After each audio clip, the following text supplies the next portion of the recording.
नमस्कार दर्शक मित्रों, एस्ट्रो साइंस चैनल में मैं आचार्य दुर्गा प्रसाद शास्त्री आप सभी का स्वागत करता हूं। इस चैनल में हम वास्तु संबंधित, कुछ मंत्र तंत्र संबंधित और इसके साथ ही हम ज्योतिष संबंधित और धार्मिक वीडियो बनाते हैं। हर वीडियो हम वैज्ञानिक ढब से और वैज्ञानिक दृष्टिकोण से बनाते हैं, जो सत्य से आधारित होते हैं और जो हमारे शास्त्रों से निहित होते हैं। शास्त्र में जिस तरह से वर्णन है उसी तरह से हम वीडियो बनाते हैं। मित्रों, समस्याएं तो सबके पास होती हैं और समस्याओं का समाधान भी होता है। आज यह वीडियो मैं कुछ ज्योतिषीय उपायों के बारे में बता रहा हूं। लोग ज्योतिष में कभी कभी प्रश्न बहुत से किए, फ़ोन से भी मुझे जानकारी प्राप्त की हमारी कुंडलियों में कौन से दोष रहे हुए हैं और कौन से दोष का क्या उपाय होगा। इसके बारे में हम ज़रूर आपको बताएंगे। तो आज के वीडियो में हम दोषों के बारे में चर्चा करेंगे कि आपकी जन्म पत्रिका में कौन से दोष हैं और उसका कौन सा उपाय रहेगा, वह अंत में मैं बताने वाला हूँ। यानी अंत में आप उस उपाय को ज़रूर करिए और वह उपाय करने से आपको सफलता भी मिलेगी और साथ ही में आपके कुंडली के दोषों की जो तकलीफ़ें हैं वह थोड़ी सी कम होंगी। और अगर आप अपनी कुंडली का विश्लेषण करवाना चाहते हैं या वास्तु विजिट करवाना चाहते हैं या वास्तु संबंधित कोई सवाल है तो आप ज़रूर हमें नीचे दिए हुए फ़ोन नंबर पर पूछ सकते हैं और उसकी आपको प्रक्रिया बता दी जाएगी। तो चलिए हम देखते हैं ज्योतिषीय क्या है हमारी कुंडली में भूल, यानी क्या है दोष। तो मित्रों, सर्वप्रथम आपकी जन्म पत्रिका होती है। जन्म पत्रिका में एक लग्न कुंडली बनी होती है। लग्न कुंडली के बाद चंद्र कुंडली होती है, सूर्य कुंडली भी बन सकती है और सूर्य कुंडली के साथ से लग्न कुंडली, चंद्र कुंडली, नवांश कुंडली। इसके बाद आप देखें तो उसके अंदर द्वेष्ट कोण कुंडली होती है, होरा कुंडली होती है, सप्तमांश कुंडली भी बनती है, विषांश कुंडली, त्रिशांश कुंडली, दशमांश, द्वादशांश कुंडलियाँ बनाई जाती हैं। 16 वर्ग की कुंडलियाँ बनाई जाती हैं। कुल वैसे देखने जाए 64 प्रकार की कुंडली बनती हैं। हमारे शास्त्रों में आज से 5000 वर्ष पहले हमारे ऋषियों ने यह लिखा है। पाराशरम में भी इसका वर्णन है। पाराशरम में भी हम इस तरह से अलग अलग कुंडलियाँ बना सकते हैं। अब यह क्या है, तो जिस तरह से समय होता है, कुंडली के पीछे क्या रहस्य है, तो यह पृथ्वी गोल है, 360 डिग्री है। इसके हिसाब से उसका प्रमाणित किया गया है। 30 अंश की एक कुंडली बनती है, एक लग्न होता है और 30 अंश तक वह घूमता है। उसमें अलग अलग ग्रह होते हैं। जैसे आपका आज जन्म हुआ तो आज जो जन्म हो रहा है उस जातक के लिए आज सुबह जितने बजे वह जन्म रहा है उतने बजे जो ग्रहों की स्थिति होती है वही स्थिति कुंडली में बताई जाती है और उसी को लग्न कुंडली कहते हैं। और लग्न कुंडली के बाद 30 अंश से उसको भाग करके 9 नवांश वगैरह बनाया जाता है। दशमांश भी इसी तरह से बनता है। यानी उन्हीं के छोटे छोटे भाग को हम अलग अलग अंश कुंडली कहते हैं। अब हम आपको बताएंगे दोष। जैसे लग्न कुंडली में पहला नंबर है, वहाँ पर राशि कोई भी हो, जैसे 1 नंबर है, 1 नंबर यानी मेष राशि, और वहाँ पर सूर्य बैठा है तो उच्च का सूर्य हुआ आज की तारीख में। अब वह उच्च का सूर्य है, लेकिन सूर्य के साथ अगर राहु आ गए,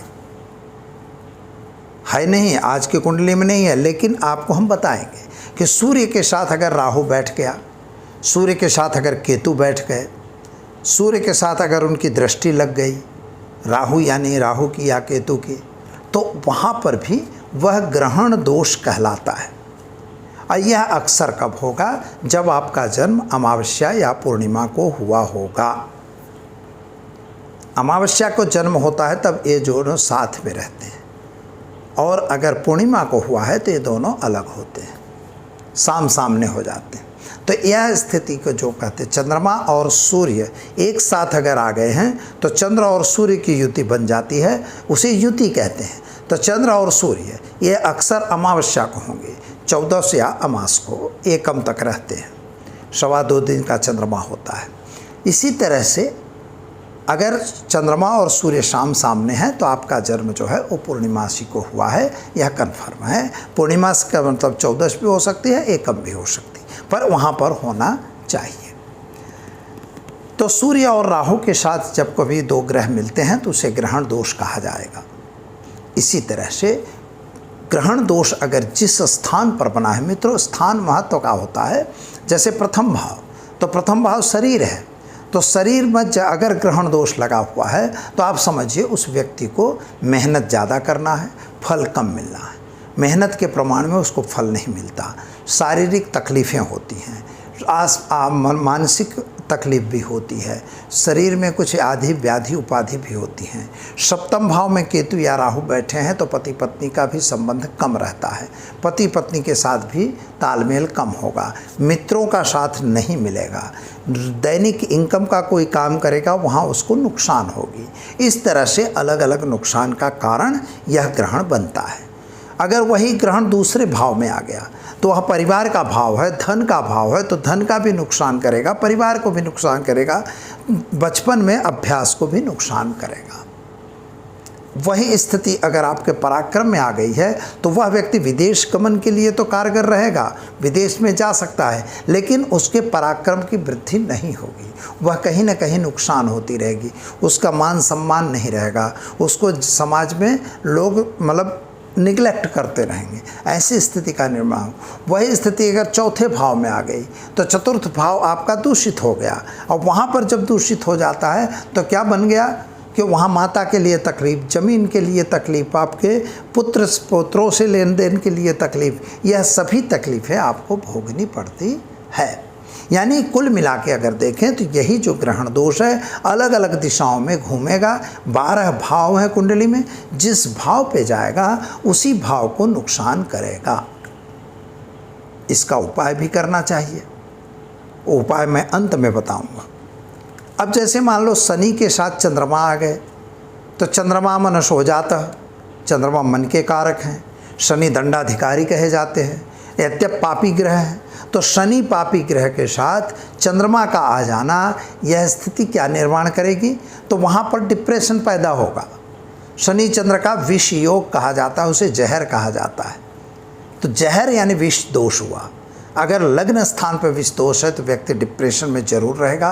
द्वादश भाव में अगर यह भाव होगा तो भी वह डिप्रेशन में होगा, वह मन की विचलितता रहेगी, वह कोई काम कर नहीं सकता, कभी कभी वह अकेले में रोना उसको आएगा, वह अपने डिसीजन को फाइनल नहीं कर सकेगा, और परिणाम क्या होगा, वह तकलीफ़ में ही पड़ा रहेगा।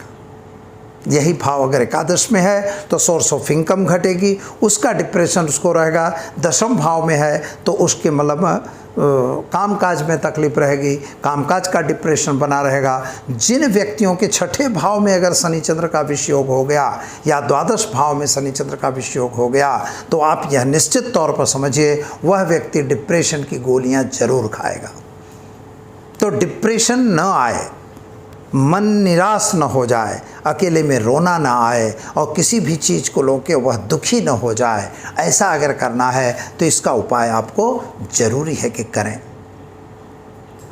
अब दूसरी बात है, शनि के साथ अगर राहु और केतु आ गए तो आप समझिए मित्रों यह भी एक बहुत खराब योग है। इसे श्रापित के नाम से पहचाना जाता है। श्रापित दोष की वजह से अगर वह जिस भाव में आएगा, भाव की बात मैंने आपको कर दी कि अलग अलग, जैसे पहला भाव है और लग्न भाव है, दूसरा भाव धन भुवन है, कुटुंब का भी भाव है, पराक्रम का तीसरा भाव, चौथा भाव आपके जमीन मकान माता का है, पांचवा भाव पुत्र और आपके अभ्यास और एकाएक इनकम का है, छठा भाव रोग शत्रु और मामाओं का है, सातवां भाव जो है वह पति पत्नी का और साथीदारों का है, आठवां भाव आपकी प्राप्ति के लिए है और मृत्यु का है, नौवां भाव जो है वह धर्म का भी है और भाग्य का भी है, और 10वां भाव जो है आपके कर्म और व्यापार का है, पिता का भी है, और एकादश भाव जो है बड़े भाई का और साथ में इनकम, सोर्स ऑफ इनकम किस तरह से आएगी उसका है, द्वादश भाव के खर्च व्यय और धर्म का है।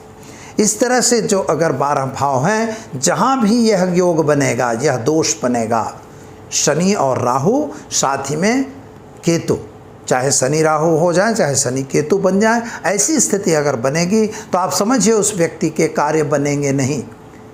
कितने फ़ोन आते हैं कि भैया हमारे काम नहीं बनते, तो आप अपनी कुंडली देख लीजिए कि आपकी कुंडली में कहीं शापित दोष बन रहा है। अगर वह शापित दोष बन रहा है तो उस दोष को आपको हटाना होगा, और वही शापित दोष जो है आपके कार्यों को रोकेगा। संतान होने में प्रॉब्लम करेगा, शादी होने में प्रॉब्लम करेगा, व्यापार को जमने में प्रॉब्लम करेगा, नौकरी में भी सफलता नहीं देगा, और जमीन जायदाद वगैरह संबंधी कार्यों में कोर्ट कचहरी का सामना आपको करना पड़ेगा।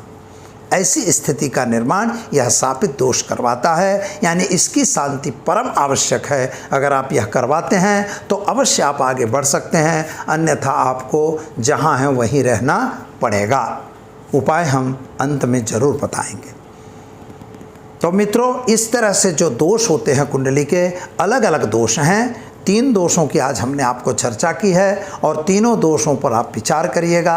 अगर आपको इसके बारे में कोई सवाल पूछना है तो आप ज़रूर हमारे फ़ोन नंबर पर पूछ सकते हैं। फ़ोन पूछ के कुंडली का विश्लेषण भी करवा सकते हैं, और उसका जो प्रक्रिया होगी वह आपको व्हाट्सएप पर बता दी जाएगी। मित्रों, अब हम उपाय के बारे में जाते हैं। सबसे पहले ग्रहण दोष है।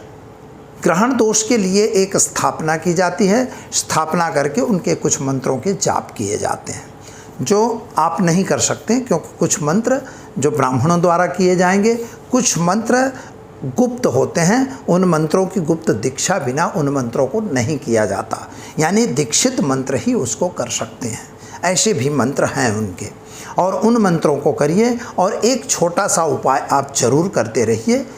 स्थापना तो आप कर सकते हैं, उसमें कोई कठिन नहीं है, उसकी प्रक्रिया भी आपको बता दी जाएगी, और वह प्रक्रिया करके और एक महामृत्युंजय का जप करिए, जो ओम त्र्यंबकम यजामहे सुगंधिम पुष्टिवर्धनम उर्वारुकमिव बंधनान् मृत्युर्मोक्षम अमृतात्, यही मंत्र है। सादा सिंपल इसी मंत्र का प्रयोग करना है। यह मंत्र आपको जपना चाहिए। और इसके बाद जो मेन मंत्र हैं वो मंत्र तो मैं बताया जैसे दीक्षित लोग कर सकते हैं। और तीसरी बात क्या होगी कि राहु और सूर्य और केतु, इन तीनों के जाप भी आपको करने होंगे। और नियमित रूप से अगर चंद्र केतु का ग्रहण है, चंद्र राहु का ग्रहण है, तो आपको एक श्रीफल पूर्णिमा के दिन नदी में बहाना होता है। और इसी तरह अगर राहु सूर्य केतु हैं तो अमावस्या के दिन यह प्रयोग करना चाहिए। यानी एक श्रीफल लीजिए और उसका पूजन, वो आप फ़ोन से पूछ सकते हैं, वह पूजन करके और उसे नदी में आप बहा सकते हैं। ऐसा भी करने से रोग जो दोष है उसकी मात्रा घट जाएगी, प्रमाण घट जाएगा। आप इसका अनुभव कर सकते हैं। कोई ऐसा नहीं है कि मतलब कोई बात हवा की बात है, हवा ही नहीं है, बिल्कुल एग्जैक्ट बताया जा रहा है। दूसरी बात, शनि चंद्र का अगर विषयोग है तो यहाँ भी एक विषयोग का मंत्र होता है जो गुरुमुख होता है, वह नहीं बताया जा सकता। लेकिन शनि और चंद्रमा के मंत्र जपिए, और इसके साथ आप हमेशा हो सकता है तो नारायण कवच का पाठ कीजिए। और यह करने से साथ ही में पूर्णिमा का व्रत करना बिल्कुल न भूलिए। इस तरह से आप अगर करते हैं तो यह आपके लिए सफलता होगी। और शनि का दान करना है, चंद्रमा का भी दान करना है। इसी तरह से शापित दोष अगर हो गया है तो यह दोष तो बहुत खतरनाक दोष है, इसके बारे में हम अलग से वीडियो भी बनाएंगे आपको। लेकिन यह दोष का निवारण जो है वो पीपल पे काला तिल, हल्दी और चावल मिलाकर नियमित रूप से ओम पितृदेवताभ्यो नमः और ओम विष्णवे नमः मंत्र से वहाँ आप नियमित जल चढ़ाना शुरू कर दीजिए। ऐसा करने से आपके कार्यों की जो बाधाएं हैं वो धीरे धीरे कटेंगी। इसमें भी आपको स्थापना करनी पड़ती है, वह स्थापना करके और आप यह प्रयोग नियमित रूप से करिए। और किसी पंडित से इनके जो जाप हैं उनको आपको करवाना पड़ेगा, अथवा तो आप फ़ोन से इसके बारे में भी पूछ सकते हैं। इस तरह से आप ये उपाय जो मैंने अभी बताया, ये तीनों उपाय अगर एक कुंडली में हैं, आप देख लीजिए, आप खुद जान सकते हो। अगर कहीं भी स्थान पर है तो आप उसका प्रयोग चालू कर दीजिए। निश्चित तौर पर आपको अच्छा होगा, आपका कल्याण भी होगा, साथ ही में कुंडली के रहे हुए दोषों से आपको मुक्ति भी मिलेगी। तो दीजिए दुर्गा प्रसाद शास्त्री को इजाज़त। नमस्कार।